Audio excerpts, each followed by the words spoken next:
ይስጥልን አድማጮቻችን እንደምን ሰንብታችኋል? ሰላምታችን ከያላችሁበት ድረሳችሁ ያልን ይህ በየሳምንቱ አርብ ተዘጋጅቶ በቀርብላችሁ የሰይፈ ነበልባል የሬዲዮ ፕሮግራም ነው።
ሰላም ጤና ይስጥልኝ እንደምንውላችኋል ዜና እናሰማለን። የኦሮሞ ነጻነት ሰራዊት ልዩ ኃይል በምስራቅ ወለጋ ዞን ውስጥ ለአሰሳ የተሰማራው የወያኔ ጦር ላይ የማያዳግም እርምጃ ወሰደ። ሐምሌ 20 2013 ዓ.ም በምስራቅ ወለጋ ሊሙ ገሊላ በዴሳ ገመዳ በተባለው ቦታ የኦሮሞ ነጻነት ሰራዊት ለአሰሳ የተሰማራው የወያኔ ሰራዊት ላይ የማያዳግም እርምጃ ወሰደ። ተሾመ ጥላሁን 50 አለቃ የሚገኝበት ጨምሮ 3 ወታደር ሲገድል 4ቱን ክፉኛ አቁስሏል። የጠላት ኃይል ጭና ስትጓዝ የነበረችው ኦሮ 0328 4 የሆነችው መኪና በልዩ ኃይሉ ጥቃት ሙሉ በሙሉ መውደሟ ታወቀ። በምስራቅ ወለጋ ዞን ውስጥ በተለያየ ወረዳ ውስጥ የኦሮሞ ነጻነትን ማሰስ በሚል የወያኔ ሰራዊት ልዩ ኃይል የተባለው ተሰማርቶ ነዋሪዎችን እያወከ እንዳለ ታወቀ። በየወቅቱና በየጊዜው ግምገማ እንዲቀመጡ ቢደረግም ልዩ ሰበብ እየተሰጠ ቢያስርም ኦፒዶ ውስጥ ያለው ችግር ሊቀረፍ ባለመቻሉ አሁንም እስር እንደ ብቸኛ መፍትሄ መወሰዱ ታውቋል። ሐምሌ 14 2005 ዓ.ም ከምሽቱ 2 ሰዓት ላይ የሰበታ 4 የምክር ቤት አባላት ተይዘው መታሰራቸው ታወቀ። የምክር ቤቱ አባላት በወያኔ ደህንነትና ካድሬዎች ተይዘው መታሰራቸው ቢገለጽም ይህ የት ቦታ እንደታሰሩና ለምን እንደታሰሩ እስካሁን ድረስ የተገለጸ ነገር የለም። የኢትዮጵያ መከላከያ ሰራዊት ውስጥ የተከሰተው እርስ በርስ ፍጥጫ ጦሩን ወደ መለያየት እያመራ መሆኑ ተገለጸ። ከወያኔ ጦር አለቆች ጀምሮ ከፍተኛና መስመራዊ መኮንኖች ድረስ ከፍተኛ ትርምስ እንዳለ እየተገለጸ ይገኛል። ባለፈው ሳምንት አቶ በረከት ስምኦን በመኮንን በሚባሉትና የጦር አለቆች መካከል ውዝግብ እንዳለና ያንን ለመፍታት አቶ በረከት ስምኦን ቢሞክሩም በጦር አለቆች አለመግባባት ሳይሳካ ቀርቷል።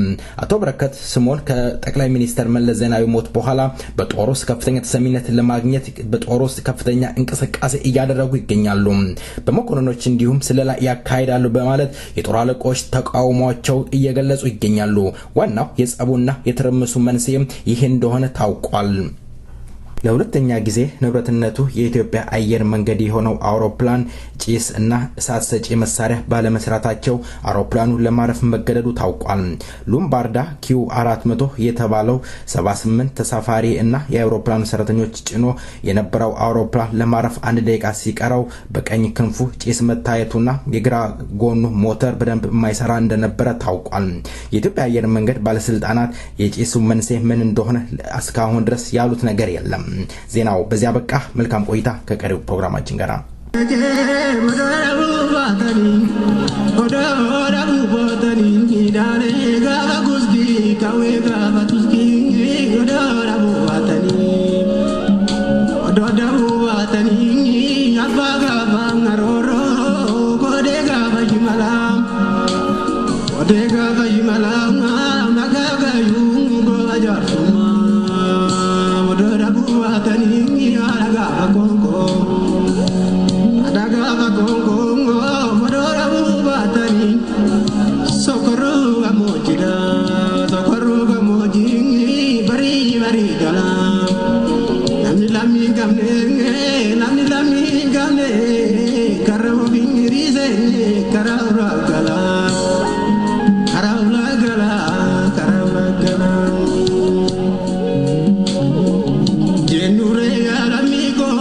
ድምጻዊው ጀኑሬ ለሚኮ እያለ አዜሟል። የኦሮሞ ጥያቄ ለምን ተጠላ? የኦሮሞ ህዝብ ያነሳው ጥያቄዎች በአማራው ዘንድ እንደ ኃጢአት እየተቆጠረ ይገኛል። ምክንያቱም ይሆን ኦሮሞ ለምን በኢትዮጵያዊነቱ አይኮራም? እነዚህን የመሳሰሉ ጥያቄዎች አነስተን እንወያያለን። ሰላምታውን አልሳው። ሰላም ጤና ይስጥልኝ የተከበራችሁ አድማጮቻችን እንደምሰምታችኋል። ዛሬ እንግዳ ይቀርብ ያለው እኚህ እንግዳ ጋዜጠኛ መሐመድ አደሞና አቶ ሂርኮ ናቸው። ከነሱ ጋር የምናደርገውን ቆይታ እንድትከታተሉ ጋብዛለሁ። ጀኔሮ ይኸው ዜማው ቀጥሏል።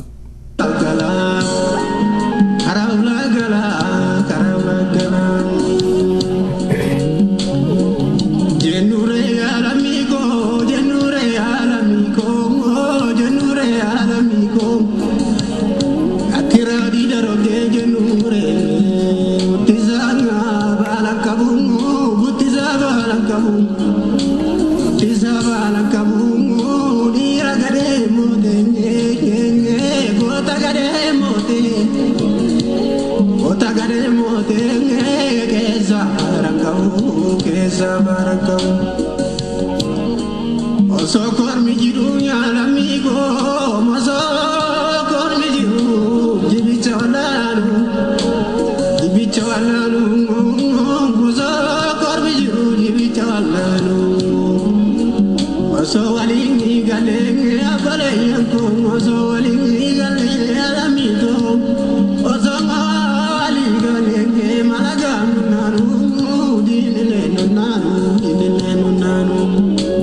ድምጻዊው አንድ ምንሆን ጠላትም ሊነካና ይገባም አይችልም ነው ያለው።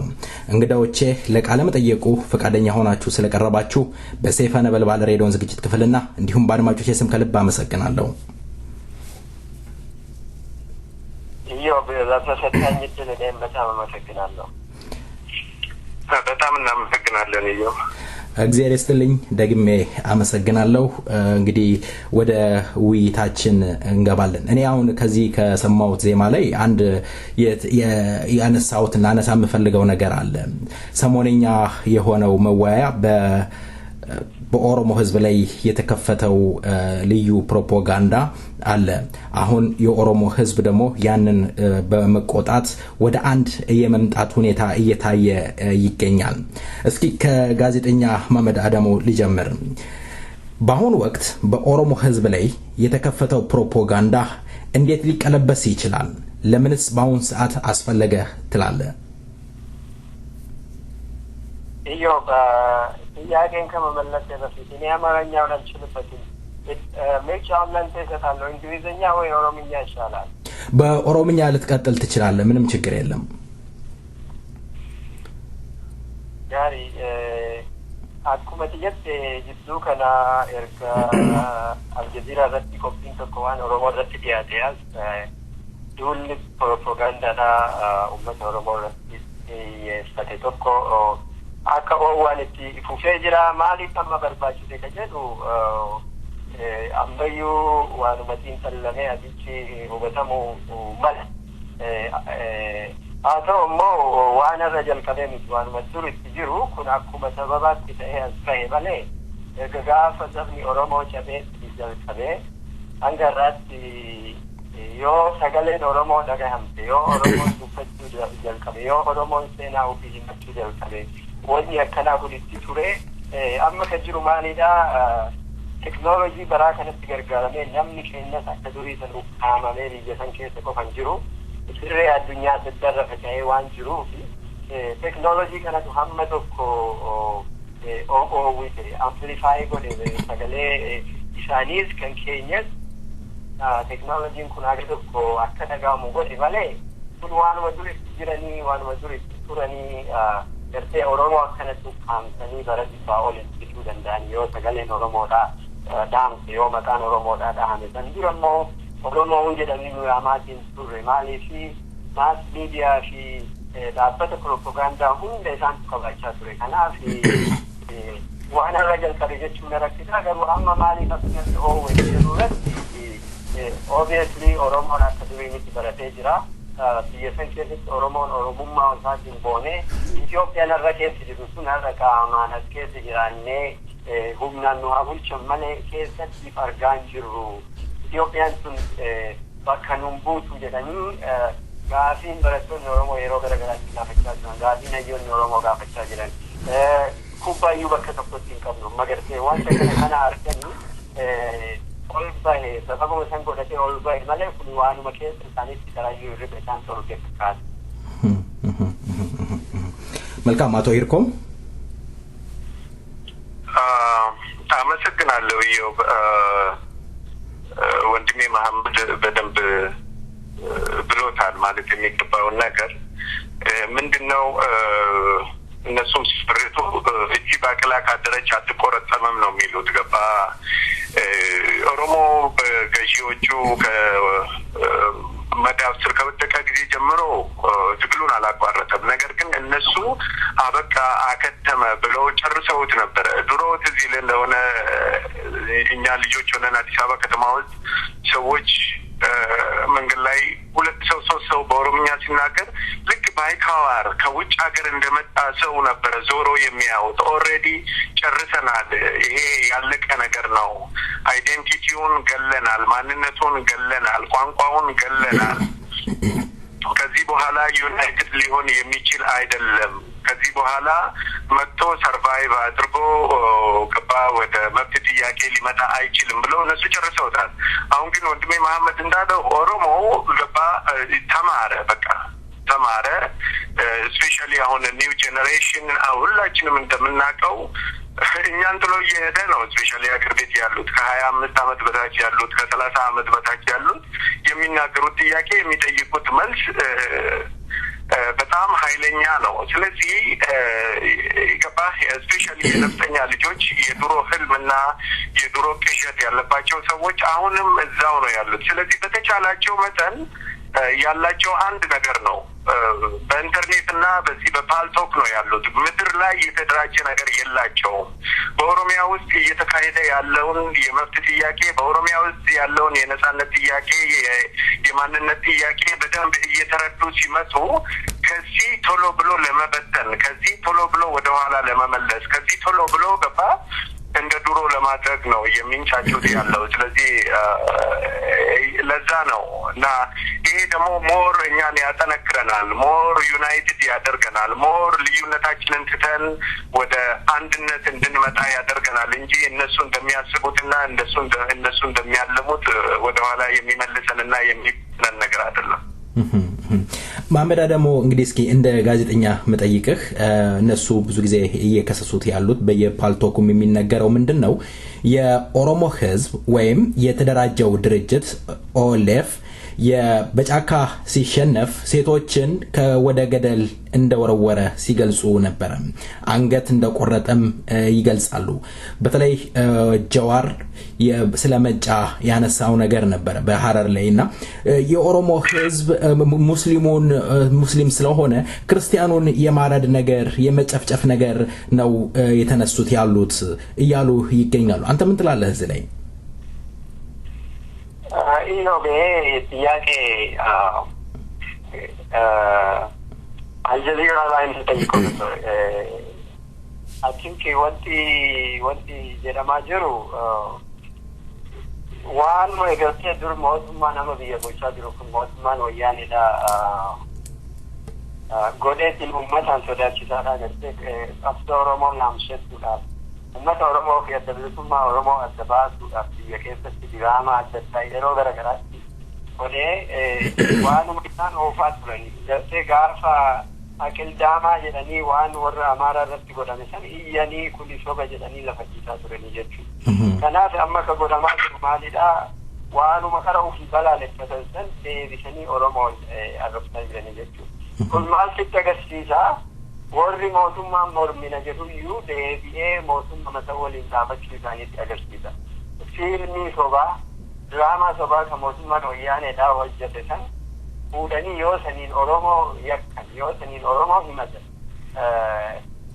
ዋኑማ ይኔገኒ ኩኒ ሰውቲ አገርሲታ ተብሮ ማሊዳ ከራ ሚዲያ ኢሳኒ ወንቲ ኩኒ የሮ አተዳት ሲማት ስፔሻሊ ከራ ኢሻት ቴሌቪዥን ከጀደሙ ሰና የሮ አደዳቲ ነሞታ ያከሰኝ ዱጉጉ አማራ ረቲ በመሰና ደመጀደን ሰና ያከ ክርስቲያን ረታ ተብሎ ኦሮሞች ነው ከገደሉ ሰና ቡዳኒ ነሞታ አቺ አልጂያቺ ዱሬ ጀደን የሮ አደዳቲ ዋን ዱጋራ ፈካደ ዱዲ ሾባቶ አፉፋት ረዲየቹ ከናሲ ካመደ ማጅሩ ኩል ኤክስቴንሽኑ መሰና ፉደኒ ከሞቱማ ወያኔ ወጀደ ሰነ ፉደኒ እቲ ወስዋታ ጅሩ ማል ጀዳማ አፋን ኦሮሞ ነምኒ ቢሻን ፉደቴ ኦመቸ ቀበታ ጅሩ ቢሻን ፉደቴ ወለካ ቢሻን ፉደቴ ዋን ቀበት ወደቴ ኦመቹ መሳሰነ ቀበታ ጅሩ ከናፍ አከሳት ጅሩ ዴስፕሬሽን ዋኑ መጎደን ተበኒ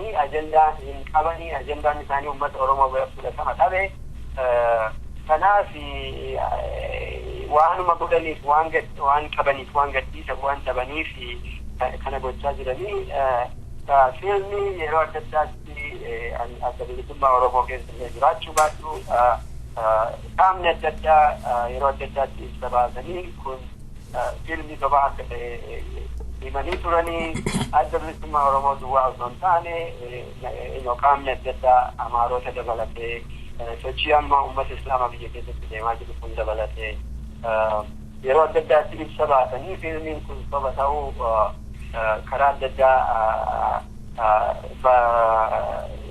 waakkatanii jiru. Kanaaf gabaabumatti Islaamu achi argee achi jiraatee kun dhugaa fi darasiin jechuun danda'u garuu konsistentii qaba. Maaliif waggaa dheeraa keessa waggaa 20 keessa fiilmii adda addaa hojjechaa turanii fiilmiin kun hundi yoo soba ta'e qaama isaan oofan kunis soba ta'uu agarsiisa.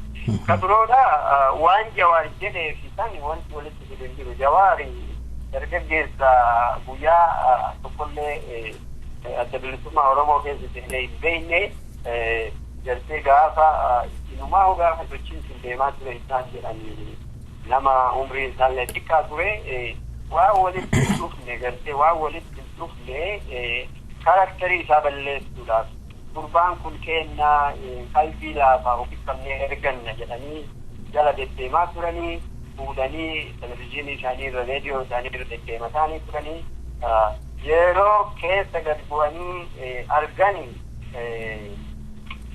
Oromummaa isaa sana yoo arganii amma deebi'anii itti duulan akkuma gara faasanii waaqaan ga'anii isa malee Oromoon biroon jiru jedhaa turan sani amma immoo achii gad darbanii gartee waan hin jirree fi dhugaaf jara walitti qaqqabanii yakkuutti jiranii sanigaa darti namatti hin maxxansu dhugaa malee homaa waan agarsiisa nama shororkeessuu miti. Ato Hirko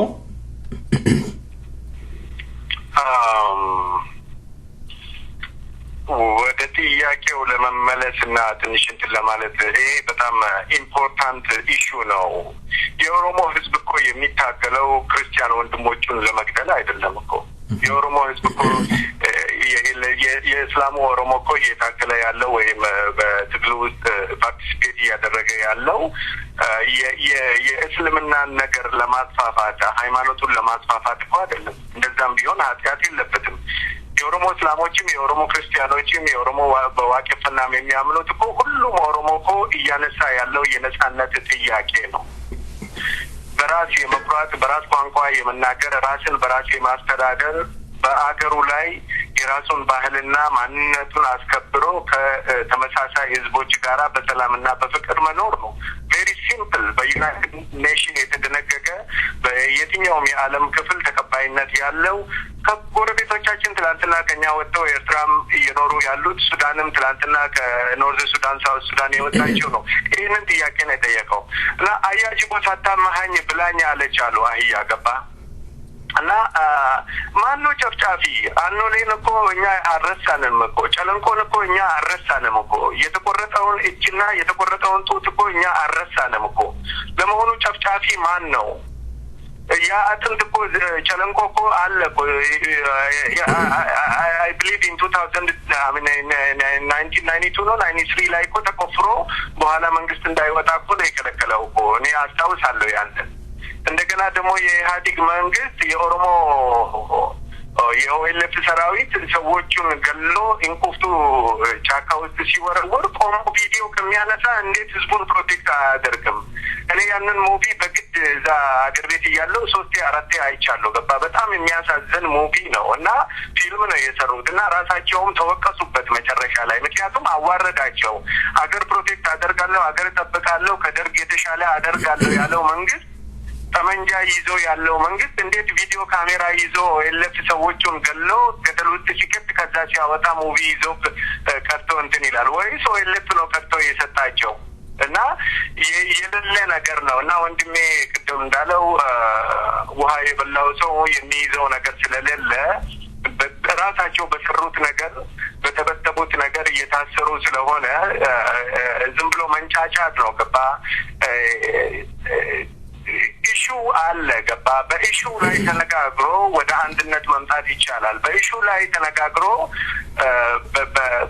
አሸናፊና ተሸናፊ ሆኖ በሰላም አብሮ መኖር በሰላም አብሮ ተከባብሮ መሄድ ይቻላል። ገባ? ከዛ እንደገና ደግሞ ድሮ የቆሰለው ቁስል ላይ ሄዶ መውጋት እኛ እኮ በእድሜያችን እኮ ያኔ ጡታቸው የተቆረጡትን ሰዎች እኮ አይተናል እኮ እጃቸው የተቆረጡትን ሰዎች እኮ ሽማግሌ ሆነው እኮ ደርሰን አይተናል እኮ። ለማንኛው ጨፍጫፊ የት ነው የኦሮሞ ህዝብ እድል አግኝቶ የጨፈጨፈው? ይልቅስ ለኢትዮጵያ ህዝብ አንድነት የኦሮሞ ህዝብ ምን ያህል የደም ዋጋ የነፍስ ዋጋ ነው የከፈለው? በብሔራዊ ውትድርና በሚሊሻ በጦር ሰራዊት ውስጥ ያለቀውን የኦሮሞ ህዝብና የኦሮሞ ገንዘብ ቤቱና እግዚአብሔር ይጠራው። ስለዚህ የሚሰሩትን ነገርና የሚናገሩትን ነገር ጠንቅቆ ቢያውቁ በጣም መልካም ነው። ገባ? ይሄ ደግሞ ሞር ያራርቃል፣ ሞር ነገሮችን ኢግናይት ያደርጋል እንጂ እነሱ እንዳሰቡትና እነሱ እንዳሉት የሚሆን ነገር አይደለምና ወንድሜ ጀዋርም እኮ ቢሆን ያኔ ከነሱ ጋራ በኢሹን እኮ ነው የተናገረው እኮ እውነቱን ነው የተናገረው እንጂ ለነሱ ፈረስ ለመሆን እኮ አይደለም እኮ ራሱን ሆኖ መሆን ያለበትን ነገር የተማረ ሰው ስለሆነ እውቀት ያለው ሰው ስለሆነ መደረግ ያለበትን አግባብ ያለውን ነገር ነው የተናገረው። ይሄ ደግሞ ኃጢአት አይደለም። ስለዚህ ያንን ነው የምለው። መልካም ማመዳ ደግሞ እንግዲህ እስኪ አሁን በአሁን ሰዓት ምናልባት ኢህአዴግ የውስጥ ችግሩን እንደማብረጃ ምናልባት ውጭ ያለውን ዳስፖራ ተጠቅሞበት ሊሆን አይችልም። ምክንያቱም በአሁን ሰዓት በአማራና በኦሮሞ መካከል ግጭት በመፍጠር ኢህአዴግ ውስጣዊ ያለውን ለማስተንፈስ የተጠቀመበት ነው የሚሉም ብዙ ሰዎች አሉ። ምናልባት እንደው ይሄ ሊሆን አይችልም ትላለ?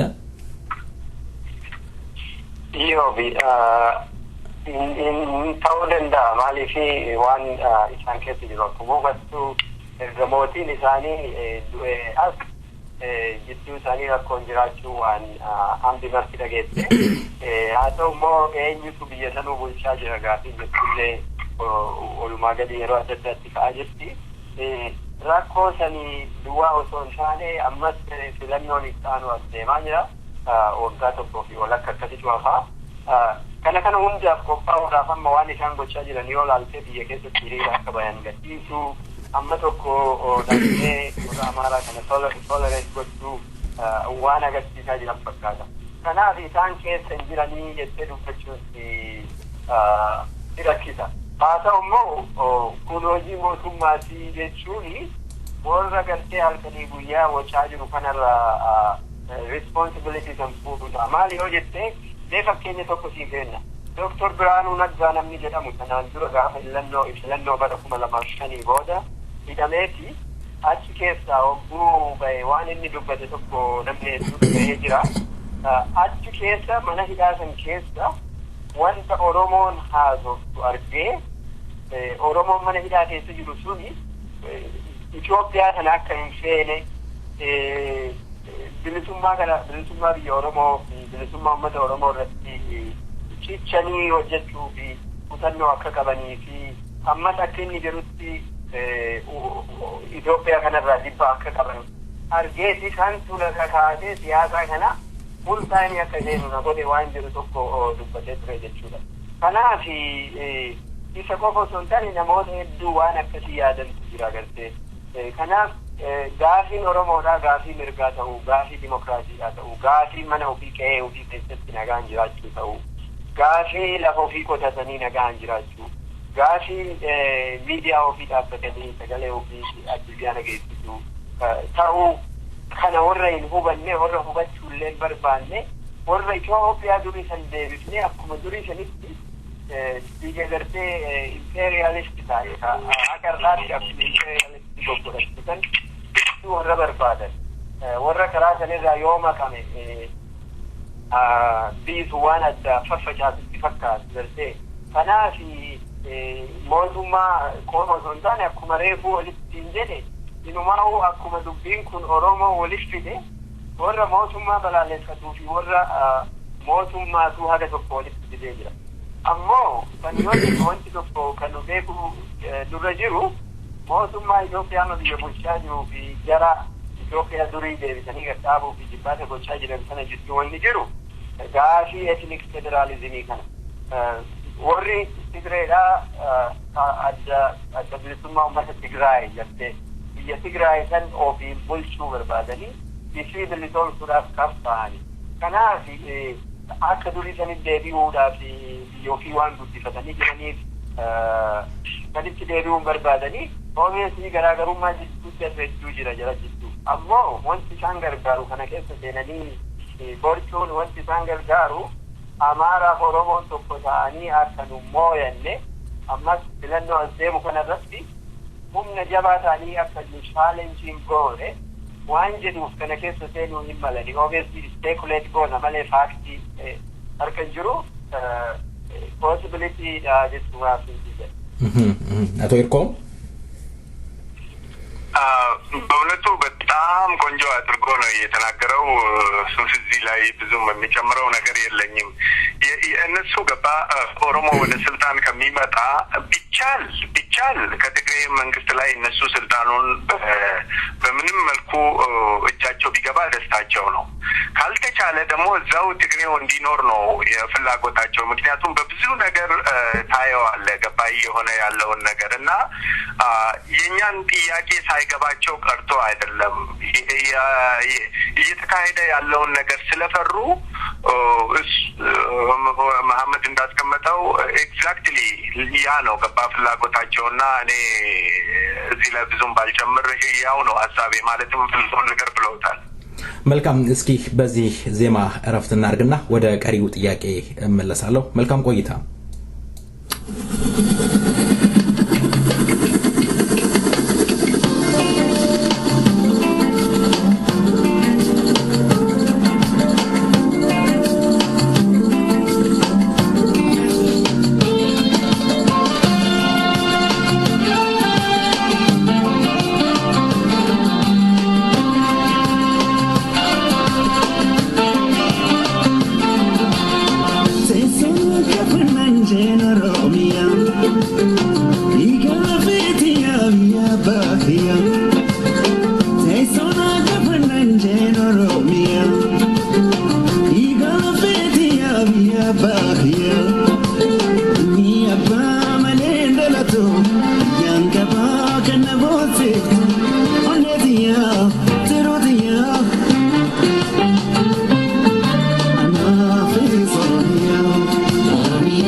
ቀመር ዩሱፍ ከልብ እናመሰግናለን። ልጅ ያለ አባት አይወለድም እኔም ሀገር አለኝ ነው ያለው። እናመሰግናለን። ወደ ውይይታችን እመለሳለሁ። እስኪ አቶ ሂርኮ ቅድሚያ ላንተ እሰጣለሁ።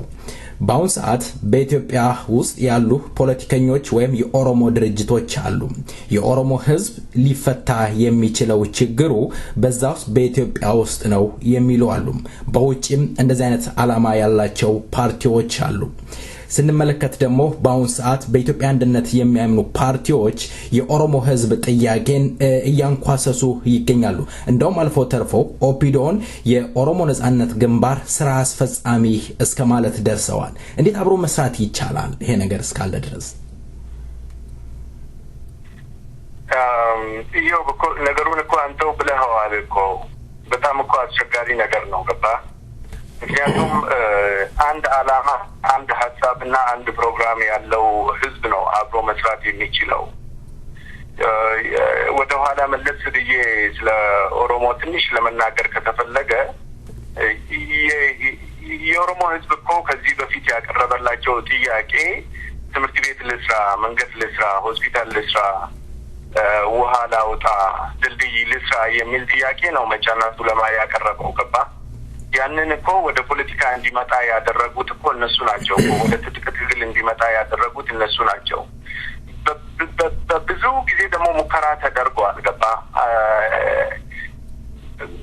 የኦሮሞ አይነት ጥያቄ ያላቸው ህዝቦች አሉ። የጋራ ኢንተረስት የጋራ ጥያቄ አብረን ያለን ህዝቦች አሉ ገባ። ከነሱ ጋራ ምንም የፖለቲካል መርሃ ግብር የተለያየ ቢሆንም የሚያገናኙ አንድ የሚያደርጉ በጣም ብዙ ነገሮች አሉ። ስለዚህ በመቻቻልና በመከባበር ከነሱ ጋራ ሁሉ ነገር ማድረግ ትችላለህ። that is obvious። ስለዚህ ነው አሁንም ከኦጋዴን ነፃ አውጪ ጋራ ከሲዳማ ነፃ አውጪ ጋራ ከመሰል ብዙ ድርጅቶች ከጋምቤላ ነፃ አውጪ ጋራ ከሌሎችም ጋራ እኮ በሰላም እየተሰራ ነው ያለው። ብዙ ህብረቶች አሉ። ብዙ ስራም እየተሰራ ነው ያለው። ነገር ግን ሌላ የገባ ቤት ውስጥ የፖለቲካ እንትናቸው የከሸፈባቸው አንዳንድ ሰዎች ወጥተው የማይሆን ነገር ነው እየተናገሩ ያሉት። it's too late እሱን ለማለት ገባ። ከዚህ በፊትም ተነጋግረናል፣ ከዚህ በፊትም ብለናል እሱን ነገርና ኦፍ ኮርስ ዩኒቲ ያስፈልጋል። yes ህብረት ያስፈልጋል። yes እንዴት በኦሮሞ ህዝብ ጥቅምና በኦሮሞ ህዝብ ፍላጎት ላይ ተመስርቶ መደራደርና መነጋገር ይቻላል። ነገር ግን እንዴት የራሴን ቋንቋ ተናገር፣ የራሴን ባህል፣ የራሴን ማንነት፣ የራሴን ብቻ ካልሆንክ በስተቀር ሌላ ነገር ምንም ልታደርግ አትችልም የሚልህ ሰው ጋራ እንዴት አድርገህ ነው አንድነት ልትፈጥር የምትችለው? እንዴት አድርገህ ነው ወደፊት ልትሄድ የምትችለው? ሌላ ቀርቶ ወንድም ጀዋር ወደ ውጪ ወጥቶ ዛሬ ጀዋር ብቻ አይደለም የኦሮሞ ወጣቶች በሙሉ ይሄን ነገር እንደሚሉ እኔ በሙሉ ልብ እናገራለሁ እና አም ፕራውድ ኦፍ እሱም ውጪ ወጥቶ ይሄንን በመናገሩ ኦሮሞ ፍርስት ኦፍ ኮርስ ከኦሮሞ የሚበልጥብኝ ምን ነገር አለ? የኦሮሞ ጥቅም እስከተከበረና የኦሮሞ የበላይነት መብት ደግሞ እስከተጠበቀ ድረስ ከሌላው ጋራ ተደራድሬ ተከባብሬ የማልኖርበት ምንም ምክንያት የለም ገባ። ስለዚህ ብዙ የኦሮሞ ሚሊዮን ወጣቶች ውጪ ወጥተህ ብታናገር ኢቭን ሽማግሌዎችን ብታናገር ዛሬ ይሄንን ነገር ከማለት ወደ ይቆጠባ አንተም ሰው የለም። ይሄንን እንኳን አልተቀበሉም እኮ ይሄ እንኳን አልተዋጠላቸውም እኮ እና ከነሱ ጋራ ሰርተን ከነሱ ጋራ ዩናይትድ ሆነን ከነሱ ጋራ ሆነን ጥያቄያችን ይፈታል የሚሉ ሰዎች ይሄ ራሱ ትልቅ መልስ ነው ለነሱ ገባ። ምን አይነት ዩኒቲና ምን አይነት ህብረት ነው የሚኖራቸውና የኦሮሞን ጥያቄ ሊፈቱ የሚችሉት? ገና አንድ እኔ ኦሮሞ ነኝ ሰው ብሎ ሲናገር እኔ ኦሮሞ ነኝ ኦሮምኛ ቋንቋ ነው የምናገረው አገሬ ኦሮሚያ ነች የሚለውን ገና ከማለቱ የማይቀበሉ ሰዎች ካሉ እንዴት አድርገህ ነው አብረህ የምትደራደረው? ኦፍኮርስ ኦሮሚያ ሀገርህ ነው፣ ቋንቋ ነው፣ ባህል አለህ።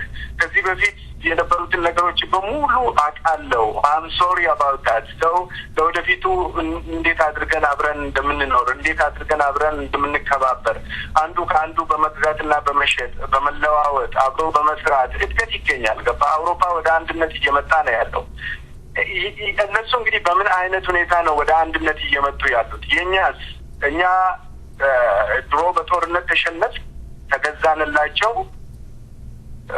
አሁንም ያንን ነው የሚፈልጉት ገባ እዛው አንተኑን ማለብ ነው እዛው አንተኑን መርገጥ ነው ስለዚህ እኔ እዛም የገቡ ሰዎች እንዴት አድርገው ይሄንን ይሄ ራሱ ለነሱ ትልቅ መልስ ነው ምን እንደሚሏቸው በሳት ላይ ያያሉ ምን እንደሚሏቸው በዌብሳይታቸው ላይ ያያሉ ስለዚህ እነሱ ራሳቸው ቢመልሱት መልካም ነው ለኔና እኔ ይሄንን ነው ብለው ስላጋፊ ወረስ ያሳጋፈችው ስለቱሬ አናከናም ኦሮሞ ተቆጥ ከሚን ያዱ ኢታ ወጂኖ ጀቱ እንደንዳኔ ፊ ወጀቱ ደተበሜ ኦሶ ኢንታኔ ኢሳን ረወሎላ ጅራን ቢየ ኦሮሞ ተበኝ ኢሳን ረቲ ወሎላ ጅራን ተበኝ ኦሮሞ sabab biyyasan keessa jiru especially ummatoota kibbaa dunqurtanii ka isaan bulchaa jiraniif sababa oromiyaan biyyasan keessatti bakka guddoo qabdi kanaafi namni keenya achiinki yeroo baay'ee dhaabbota biyya keessa jiran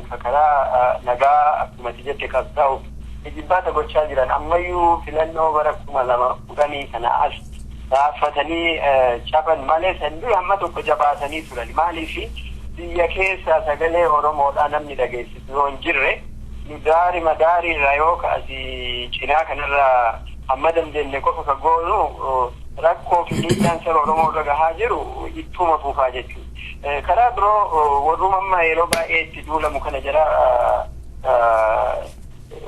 warra akka OPDO mootummaa sanii hojjetan hojii mootummaa sanii waan isaan ajajan sana hojjetan yoo laalte karaa aadaa waan tokko waan wayyaa qabu goggodhanii jiranii namni san keessa taa'ee karaa adda addaa qabsoo godhaa jiru nama hedduu jira jechuudha.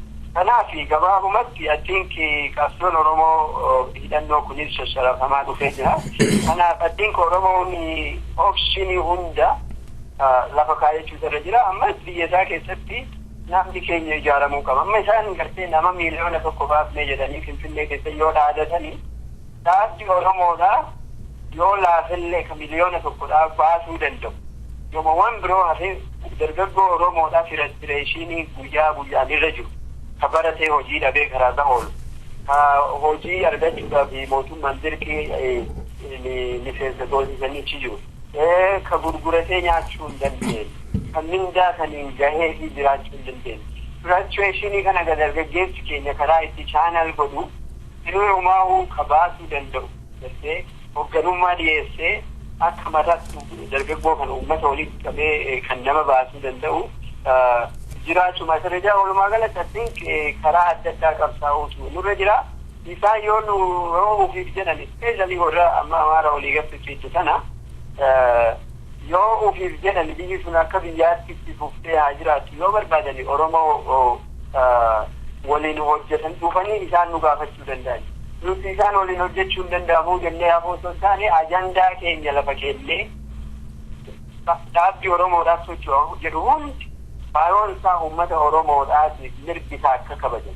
Mirgi huree murteeffannaa uummata Oromoo biyya sun keessa kabajamee akka Oromoon saba bal'aa biyya bal'oo qabeenya guddaa qabu sanitti bakka isaaf tolu qabatee naannoo sanitti jiraate naan ta'u jedhu immoo yoo anjaan argame biyyoo fi addatti bahee dhaabate sun waan gara ufafootti ta'uu jechuudha. Ammoo yeroo qabsoorra jiru kana karaa adda addaa qabsaa'uu danda'u nurra jira. Ispeeshaalii biyya keessatti amma ammaatti hanqinni jiru maaliif amma amaarti yoo gaazexaa tokkoon cufani gaazexaa biroo kanatti Oromoon san maaliif gochuu dadhabe?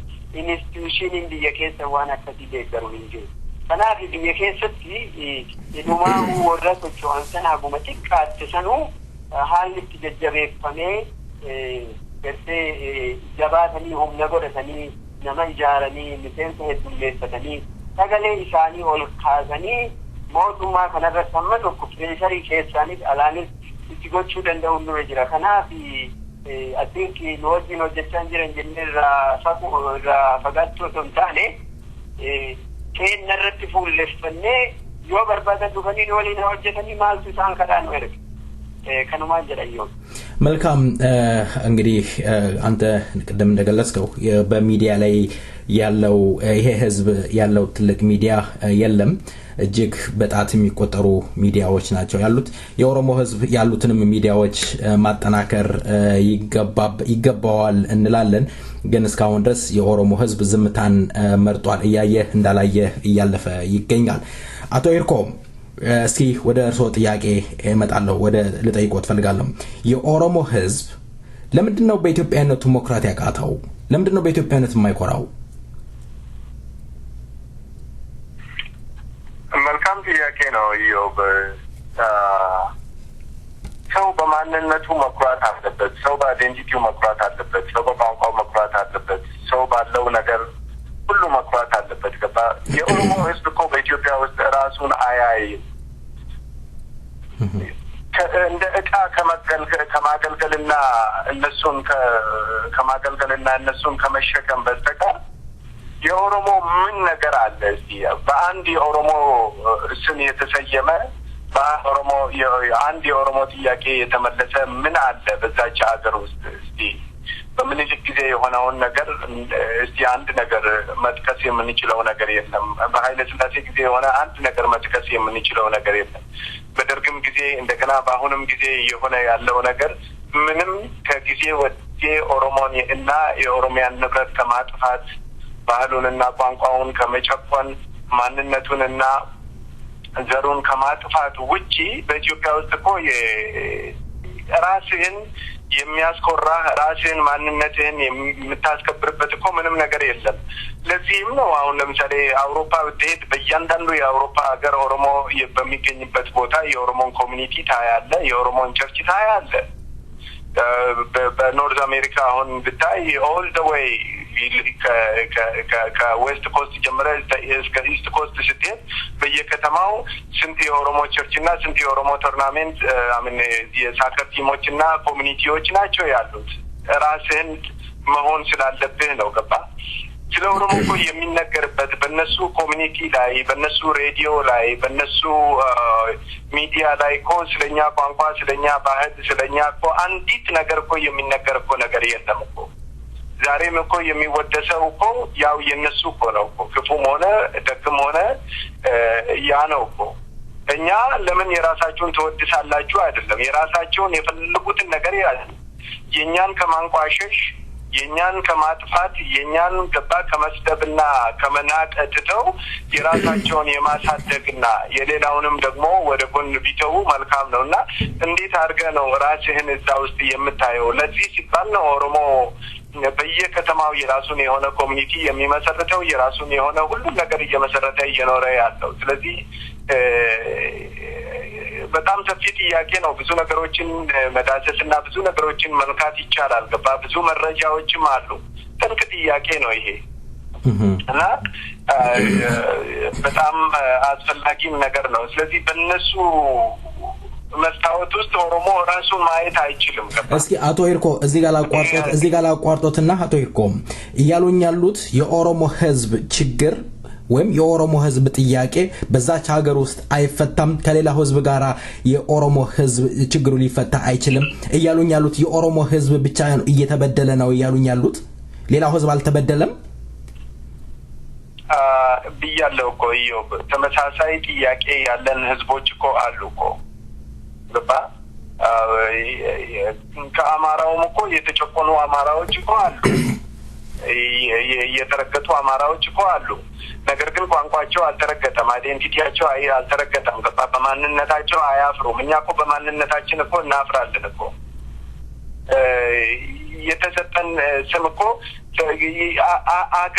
አገር የለሽ እኮ ነው እኮ ኦሮሞ የሚገርም ነገር ኦሮሞ ሚግሬሽን የሚለውን አይደል እንዴ ስንማር የነበረው ትዝጋችሁ እንደሆነ አደነ እናንተ ደርሳችሁበት ከሆነ አላውቅም እንጂ ኦሮሞ እኮ ከየት እንደመጣ ፈልሶ የመጣ አገር የሌለው ባህል የሌለው ቋንቋ የሌለው ማንነት የሌለው ነው ስለዚህ ተመሳሳይ ጥያቄ ካላቸው ከሲዳማ ጋራ ከከምባታ ጋራ ከሀዲያ ጋራ ከሶማሌ ጋራ አንድ የሚያደርጋቸው በጣም ብዙ ነገሮች አሉ የአማራው ህዝብ እኮ ወደዛ ይመጣል ተብሎ ተጠብቆ እኔ አይ ሪመምበር ገባ in 2004 አንድ ፎረም ተፈጥሮ ነበር እና በዛ ላይ በጣም አግሪ አድርገው ነበር እና all of the sudden ደግሞ ተገልብጠው ያንን ነገር በሙሉ ደፉትና ይሄው ዛሬ እንደ ጠላት ነው ሁሉ ነገር ስለ ኦሮሞ ነገር ሲነሳ እንትን የሚለው እንጂ why not ያንን እኮ አንተ እንደምትለው እኮ የሚወስድ ሰው እኮ የለም እኮ ይኸው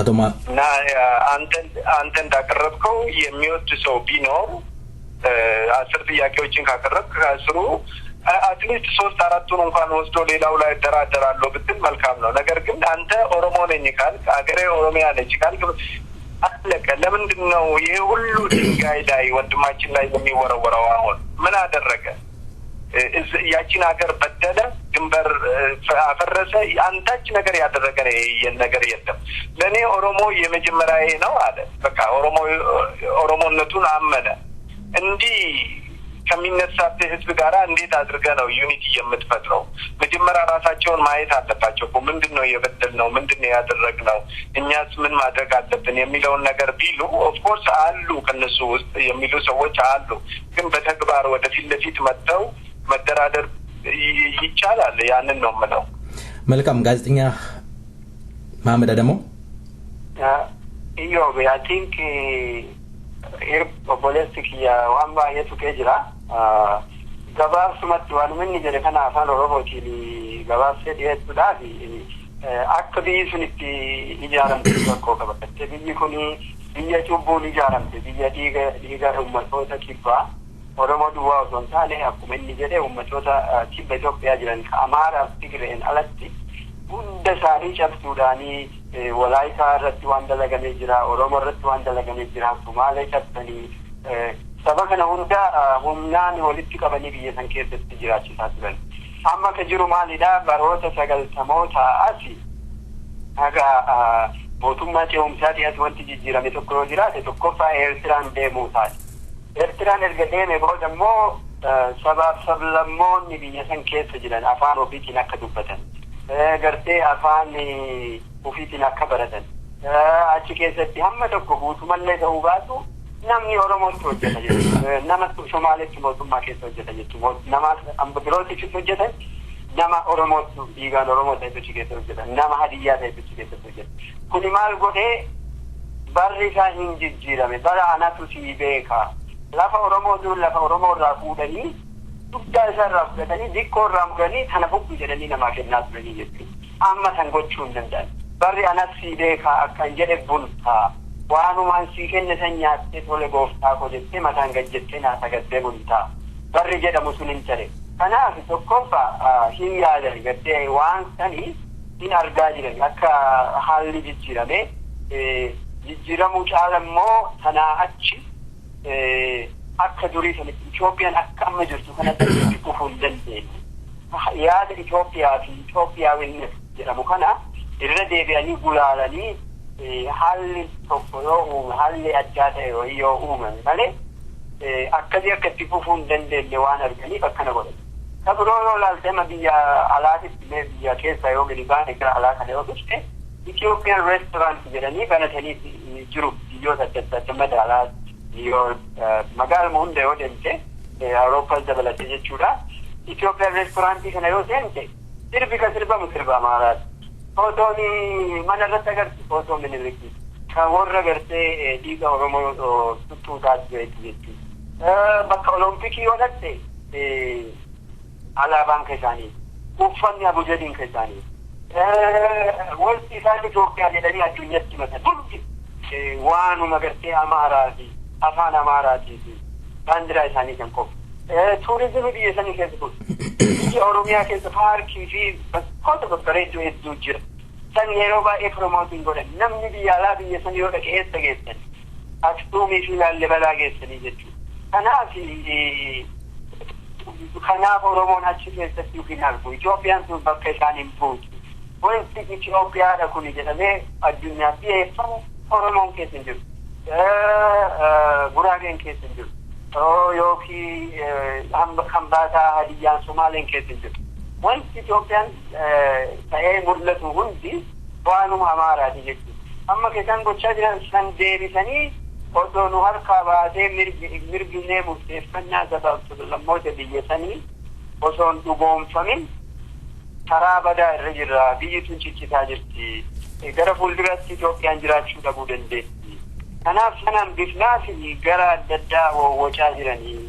Garuu barri darbee jira. Kanaa achi wanti qabsoo Oromoo fi qabsoo saboota birootiin argame waan if duuba deebi'uu danda'u miti jechuudha. Abjochaa jiran guyyaan abjochaa jiran kan dhiiganii. Kanaaf hedduutti dhiphachuun nurra hin jiru. I think sabni Oromoodhaa qabsoo gara dheeraa cichaa godheen bakka of duuba deebi'uu hin dandeenye ga'ee amma ka godhamuu qabu bakka jiru kanarraa akkamitti nufa koo deemsifnaa. Okay, har'a namni tokko amma Oromoo First jedhee waan jedhee walitti dhufnee namni hunduu gammadeera waan gaarii. Ammoo yoo tokko booda tunjuute walitti deebinee yoo wal nyaanne akkuma karatti waggoota dhiyoo kana keessa babbaratame san duula karaa adda addaa namni yoo walirratti bane isaan ifaan jaa'uma. Wanti godhamuu qabu akkanatti fakkaatutti carraa amma argametti momentamii amma dhufe kanatti gargaaramanii konverseeshinii kana akkamii gara fuulduraa deemna. Tokkummaa amma uumamaa jiru kana wal dhageettii amma saba jidduu jiru kana akkamitti jabeessina. Garaagarooma yaadaa fi adeemsaa dhaabbata adda addaa jiru jidduu jiru akkamii waliif kenna. Yoo yaadaa fi adeemsa irratti walii galuu dadhabnee akkamitti duula kana walirra banuu dhiifnee waan walii galuurra wal gargaarre namuu karaa itti fakkaate haa deemu. Haala galiin isaanii Oromoo humneessu mirga hiree uummata Oromoo kabachiisu ta'etti karaa adda addaa wal simsisu hundaayyoo walii galuu dadhabanii wanti irratti walii galanii hedduu jira. Sanirra wal jabeessu wal abaaruu osoo hin taane yoobis karaa itti fakkaate joornaalizimii yoo hojjete Muhammadis warri kaanis yoo akkasumatti hojjete walitti dhufee sagaleen Oromoo amplifaayii godha. Ammoo san keessa waan waliin nufi irratti illee walitti dhufnee waliin hojjechuu danda'u ni jira. Oromoon waliin galle lamaan tokko barcuma tokkorra gattaa'ee haasa'uu danda'u irra jira. Lolli kun dhaabbachuu irra jira. Wal nyaachuun jira. Wal hammeeffachuun jira. Wal qusachuu dhabuun, hafuu dhabuun gartee dhagaa walitti darbachuun dhaabachuu qabaa. Ka Itoophiyaa san hedduutti rakkachuun nurra hin jiru. Garri jijjiiramee jira alichi yoo waan waaqarraa dhufti taate malee loluma durii sanitti yoo deebisanii dhaabanii waan isaanii aanja'uu miti jechuudha. መልካም አቶ ሂርኮ እስኪ በአሁን ሰዓት በኦሮሚያ ክልል ውስጥ የወያኔ መንግስት በኦሮሞ ተወላጆች ላይ እያደረሰ ያለው ከፍተኛ በደል አለ። በተለያየ እስር ቤት ውስጥ የኦሮሞ ልጆች ደማቸው እየፈሰሰ ይገኛል። እንዲሁም በአሁን ሰዓት የኦብኮና የኦፈዲን ፖለቲካ አመራሮች የራብ አድማ ላይ አማርኛውም ጠፋኝ የራብ አድማ እያደረጉ ይገኛል። በአሁን ሰዓት ያለውን ሁኔታ እንዴት ይገልጹታል? ኢዮብ እየተቆራረጠ ነበረ ሙሉ በሙሉ አልሰማውም ብትደግምልኝ ፕሊዝ። መልካም በኦሮሚያ ክልል ውስጥ የወያኔ መንግስት የኦሮሞ ተወላጆችን በአሁን ሰዓት ከፍተኛ በደል እየፈጸመባቸው ይገኛል። በእስር ቤት ውስጥ ደማቸው እየፈሰሰ ይገኛል። የኦብኮና የኦፈዲን የፖለቲካ አመራሮች በአሁኑ ወቅት የራብ አድማ ላይ ይገኛሉ። እስኪ በጠቅላላ ኦሮሚያ ያለችበትን ሁኔታ እንዴት ይገመግሙታል? እንዴትስ ችግሩ ሊቆም ይችላል?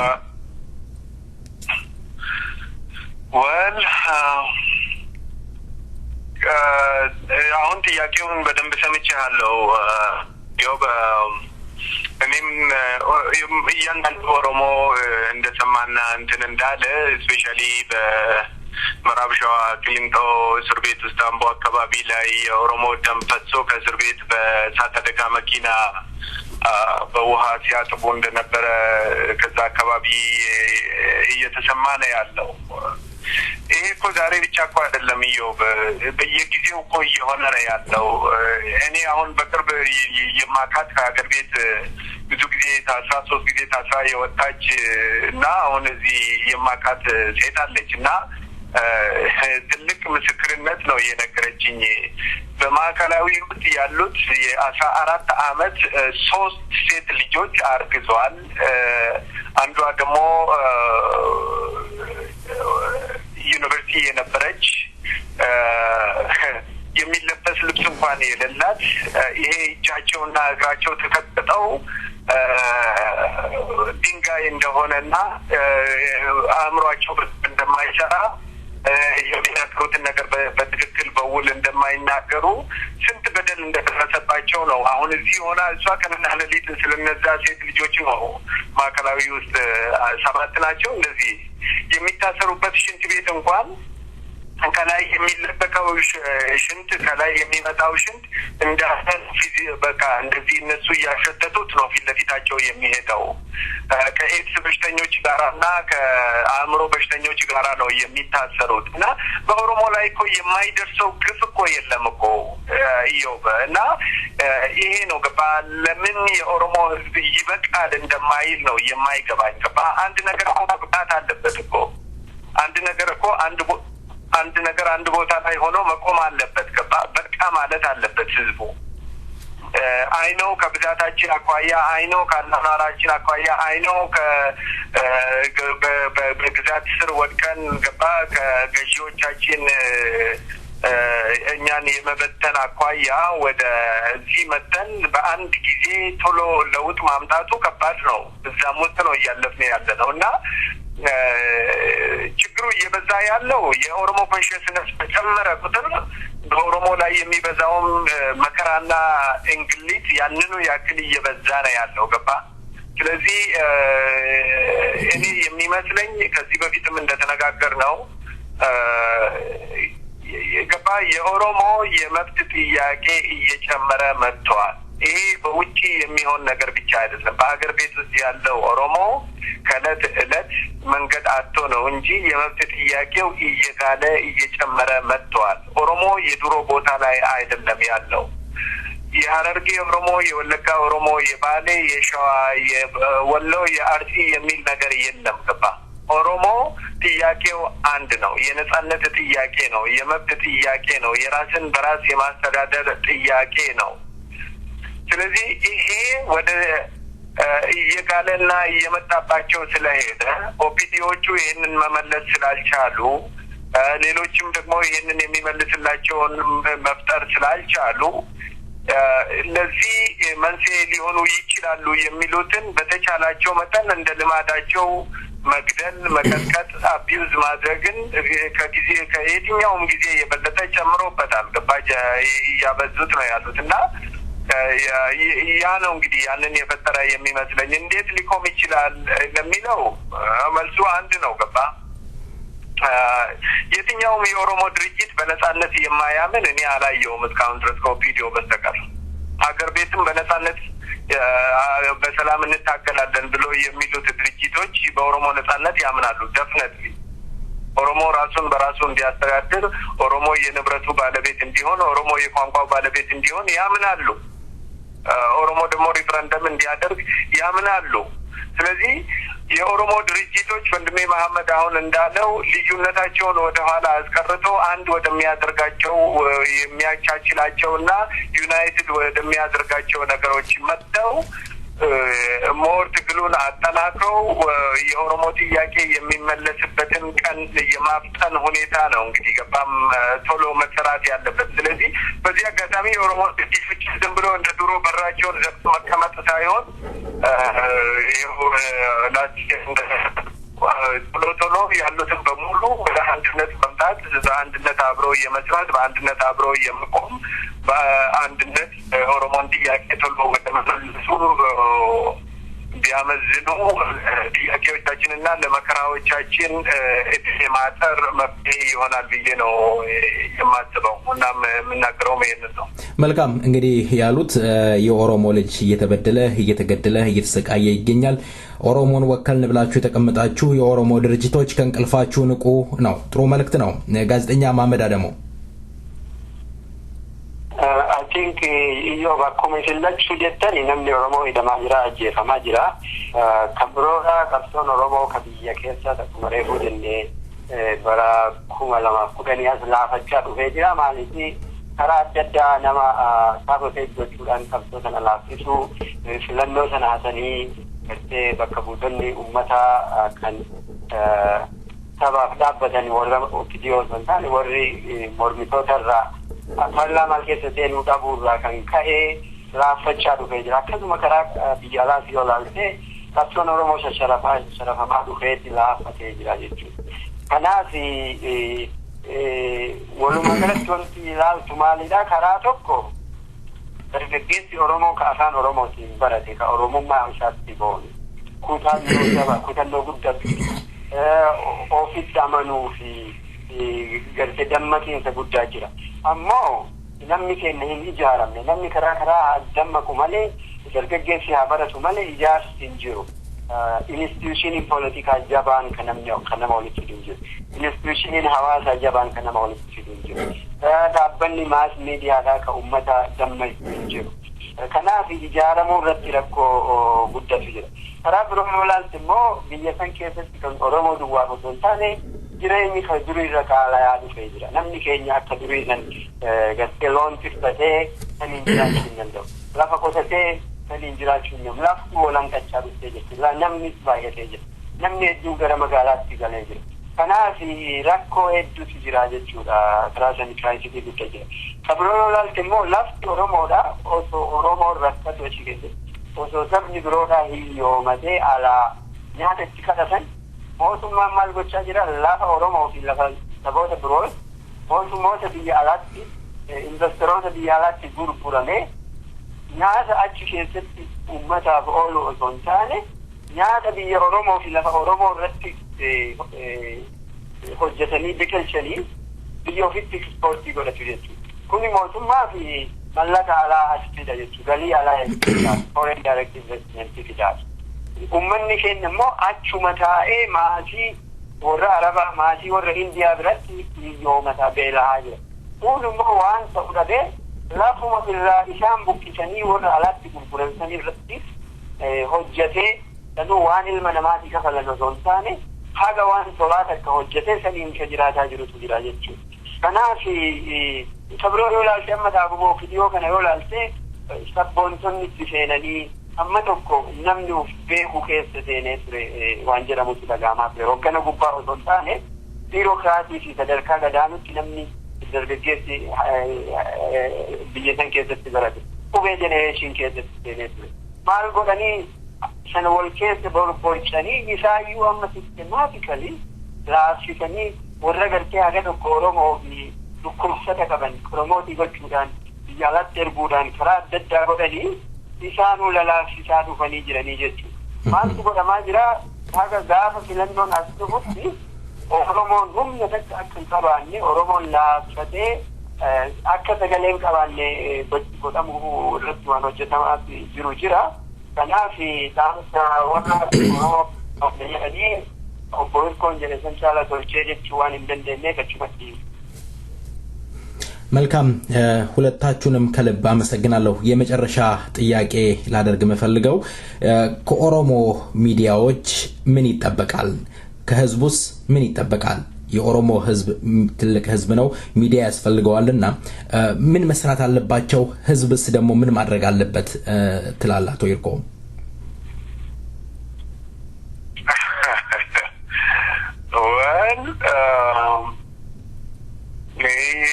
እንግዲህ ገባዮሽ እያንዳንዱ ኦሮሞ ቢጠየቅ በጣም ደስ ይለኛል። የኦሮሞ ሚዲያዎች እንግዲህ ሚዲያ የኦሮሞ ሚዲያ ሰበው ብቻ ነበረች ገባ በፊት ከሰበው አልፈን እንግዲህ አሁን ብቅ ማለት ጀምሯል። ሌላው ወደ ማፍረስም እየሄደ ነው ያለው። የኦሮሞ ሚዲያዎች የኦሮሞ ህዝብ የልብ ትርታ መሆን አለባቸው። በኦሮሞ ላይ እየደረሰ ያለውን ነገር መስታወት ሆኖ እለት በእለት በሚችሉት አቅምና በሚችሉት ጉልበት እየሰሩ ለህዝቡ ማሳወቅ አለባቸው። የኦሮሞ አዋቂዎችን በየፊናው እያቀረቡ ኦሮሞ እንዲወያይ ኦሮሞ አንዱን እንዲያስተምር ከአንዱ እንዲያውቅ ማድረግ አለባቸው። በተጨማሪ ደግሞ ህዝቡም ከሚዲያዎቹን መርዳት ማበረታታት መደገፍ ይገባዋል። ስለዚህ ካለ ሚዲያ ስፔሻሊ በዚህ ዘመን ምንም ነገር መስራት አይቻልም። ከዚህ በፊትም ደግሞ ወደ ኋላ ያስቀረን የሚዲያ ጉዳይ ነው። መጀመሪያውኑ ጠላት የኦሮምኛ ቋንቋ ሬዲዮ ይሰብራል አለ። የኦሮምኛ ቋንቋ ሬዲዮ እንደሚሰብርና እንደማይሰብር ጣሊያን እጅ መጣ ለራሷ ፕሮፓጋንዳ ጅማ ላይ ሬዲዮ ከፍታ ለመጀመሪያ ጊዜ የኦሮምኛ ዘፈንና አንዳንድ ነገሮች በኦሮምኛ ስለ ጣሊያን መንግስት ተረጋገጠ። ከዛ በኋላ ሲያድ ባሬ እንደዚሁ ለራሱ ፕሮፓጋንዳ ያንገር ጀመረ። እንደዛ መጣ። ያው ተብሎ እንግዲህ አሁንም ኦሮሞ በሚዲያ ያለንን ብዛትና ያለንን ትልቅነት ከሚዲያችን ጋር ስናነጻጽር የለም ምንም ነገር የለም ማለት ይቻላል። የኦሮሞ ህዝብም ለሚዲያዎቹ ማድረግ ያለበትን ነገር ማድረግ አለበት። ገባ። በዚህ አጋጣሚ መናገር የምፈልገው ነገር ቢኖር አንድ በሬ አፉ ታስሮ እኔ የገበሬ ልጅ ነኝ። ብዙ ከኦሮሞ ህዝብ የመጣው ህዝብ ገበሬ ነው እና እህል በሚያበራይበት ጊዜ አፉ ታስሮ አይደለም በሬ እንትን የሚለው እና ሰው ኑሮ አለው፣ ቢል አለው፣ ሁሉ ነገር አለው እና በዚህ አጋጣሚ የትኛውንም የኦሮሞ ሚዲያ የኦሮሞ ህዝብ መደገፍ አለበት፣ መርዳት አለበት።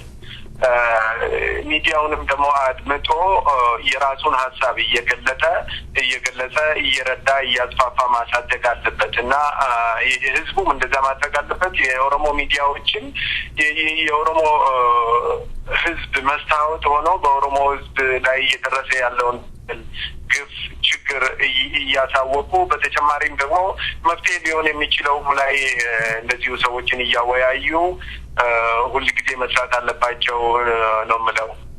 ጋዜጠኛ መሐመድ አደሞ Well, this is, I think, Gafi by goodness that Malifi, Oromo Karadda, Zifano, to Arcadera, but it's certainly Oromo Moya to the Project, Karab, Diakana, dance in Lucas, Abu Radufa. Ambo, Barotas, Kalukan against the Winter Gadgets to Malida, Walid Kufali, Tabat media Javato, Hawoloda. فسبب هندا بكبو تابتشون هفي أكوان نمو برتي ولين وجدت وكوان الدم دلت نمو وان مستفكة أكو في تقولشوا في وان ديما متوقعت مملة شادرة كنا أكيد ولي برباش تمالي دا فراد ددا نمني ورمو دا نمنا كيو بوري برونا راديو ببناجر نكون يرولال في نمني وجي سادي في يروسا فولتي ifaje guddaadha qophii kana dhiyeessuun yeroo baay'ee namarraa fudhatu. Kan hunda gochuun sun waan gaarii waan eebbifamaadha. Namni an akka Oromoo tokkotti waan dandeettii qabuun gumaacha jedhee waan sana hojjechuu waan gaarii.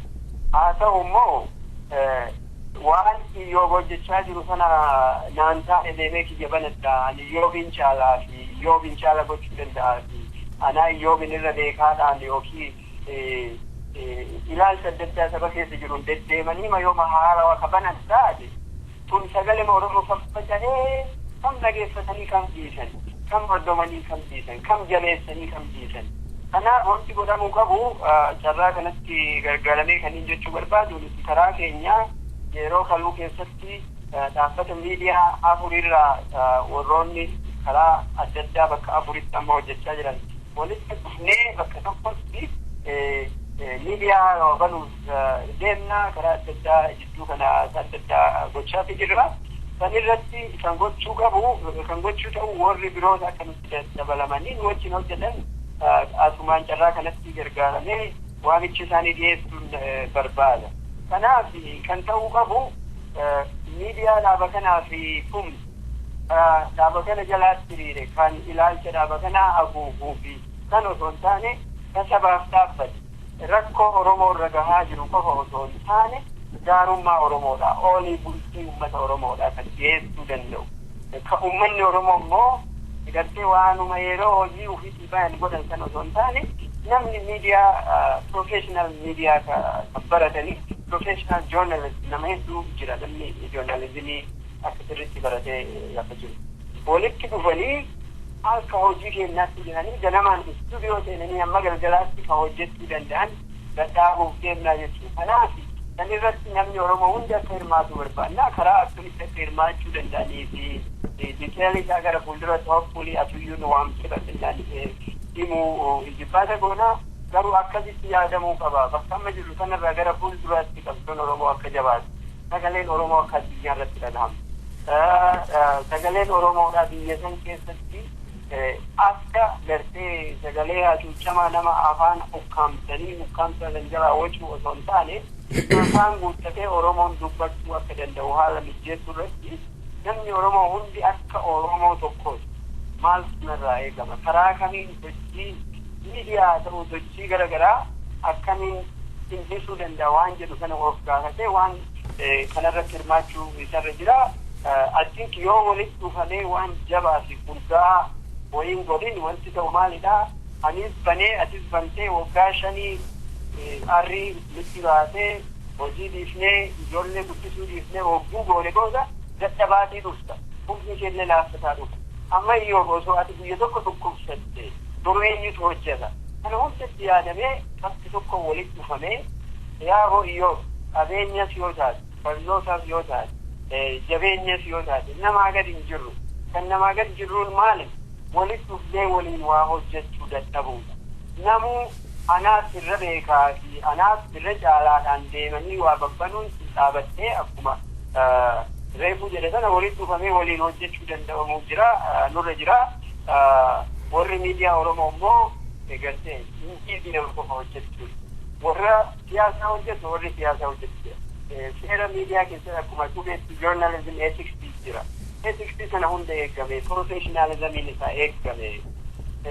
dhugaa dhufa riippoortii gochuu irratti focus ta'e interview torbaaniin wal gochuu osoo hin taane biyya keessatti akkamitti penetrate godhamee source biyyooti goone ijoollee biyya keessatti joornaalizimii hojjetan barbaanne isaan waliin hojjechuu danda'u nurra jira wanti amma godhamu kun biyya alaa qofa osoo hin taane biyya keessatti akkamitti akka dhagahamuu danda'u karaa adda addaa dhaabbota trade freedom organization adda addaa wajjin mari'achaatii jirra nu gargaaruufis jibbaata gochaatii jiru so akkas gochuun nurra jira kaan gara fuulduraatti deebina ta'a iyyoo መልካም በእውነቱ ከልብ አመሰግናለሁ ጋዜጠኛ ማሙድ አደሞ እንዲሁም አቶ ሂርኮ ስለ ጊዜያችሁ ደግሜ አመሰግናለሁ እንግዲህ ልንሰነባበት ነው ደህና ሁኑልኝ እግዚአብሔር ይስጥልኝ እግዚአብሔር ይስጥልኝ በጣም አመሰግናለሁ ደህና ሁኑ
በፕሮግራማችን ዘና እንዳላችሁና ቁም ነገር እንደጨበጣችሁ ተስፋ እናደርጋለን እንግዲህ ስንጀምር እንደምን ዋላችሁ ብለን እንደጀመርን ደና ሆኖ ብለን እንሰናበት ነው ሴፍ ሬዲዮን ስለ እውነትና ለእውነት የሚቆም እውነተኛ ሚዲያ ነው ሴፍን ይርዱ ከጎናችን ይቆሙ ሴፍን ለበለጠ ስራ እንመስራት ከሴፍ ጋራ ይቆሙ ያቅሞትን ያድርጉ በዚህ በጀመርን ዜማ እንሰናበታለን ተኩማ ዛሬ ከምንም በላይ አንድነት ያስፈልጋል ሰላም ይሁኑ እስከ ሳምንት መልካም ሳምንት ቸሮር ያሰማን ደህና ሁኑ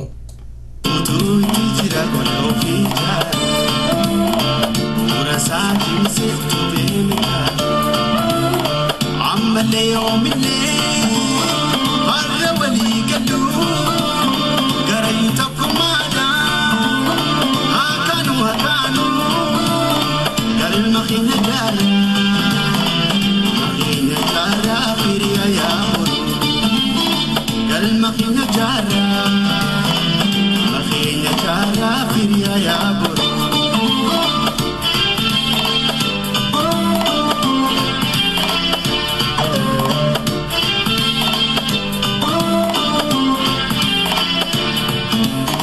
ولي في الرتاني أول مريانو قال مخينة جارة قريونا قالو عقو ما خلاني وصابني قالو عقو ما خلاني ولي قالو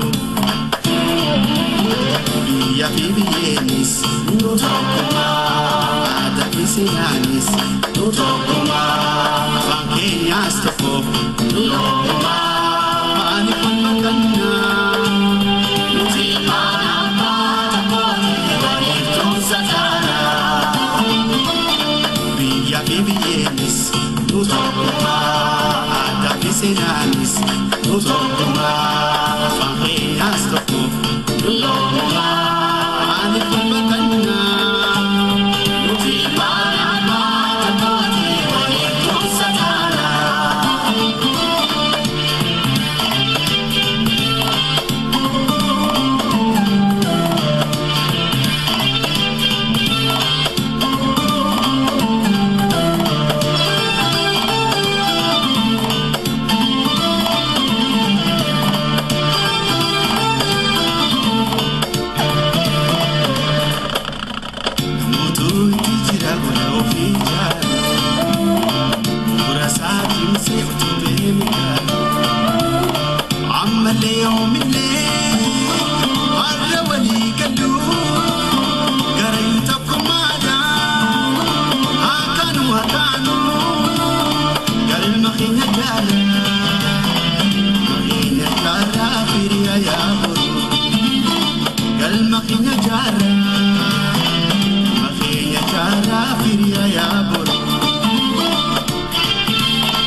señales, no toco